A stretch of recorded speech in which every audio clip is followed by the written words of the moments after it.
Миний хувьд бол одоо улсын хурлын даргын захимжаар байгуулагдсан татварын хэрэгцээ орчныг одоо сайжруулах энэ ажлын хэсгийг ахалж ажилласан юм аа. За тэгээ энэс өмнө болохоор бол бас 2024 онд бүрдсэн шинэ улсын хурлын даргын захимжаар бас ган уяг гишүүнээ ахалсан бас одоо татварын ажлын хэсгийг ажилласан. Ингээ 2 жилийн хугацаанд маш их одоо хэрэгцүүлгийг одоо орон нутагт Улаанбаатар хотод бизнес эрхлэгчдийн дунд иргэдийн дунд зохион байгуулсан. Ингээд тодорхой хэмжээнд бол татварын нэлээд их өөрчлөлт орох юм байна гэдэг ийм хүлээлт үүсгэсэн байсан.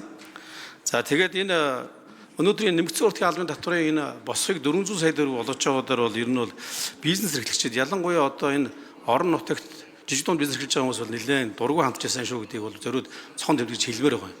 Ягаад тэгэхээр ихэнх одоо орон нутгад үйл ажиллагаа явуулж байгаа бизнес эрхлэгчид болохоор бол нэмэгдсэн уртын албан татвар төлдөг бизнес эрхлэгчтэй л одоо арилжаа 8 хийх ийм одоо сонирхолтой байдаг.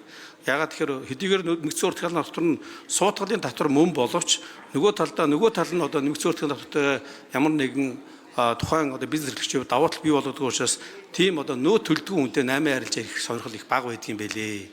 Гэтэл одоо манай засгийн газар одоо нэг 400 сая төгрөг болгоод ингээд оруулж ирж байгаа нь өөрөө бол нэг талтай бол одоо учир дутагдaltaй байна гэж бол миний хувьд харж байгаа. За дээрэс нь болохоор бол энэ татварын хэрэгцээ орчныг босронгоолох ажлын хэсгээс бол маш олон саналыг одоо бүх одоо татварын төрлүүдээр хийгээд энийгээ болохоор бол одоо засгийн газарт бас өргөн барьсан байгаа гэдгийг бас зориуд энд бол цохон дэмжиж хэлмээр байгаамаа.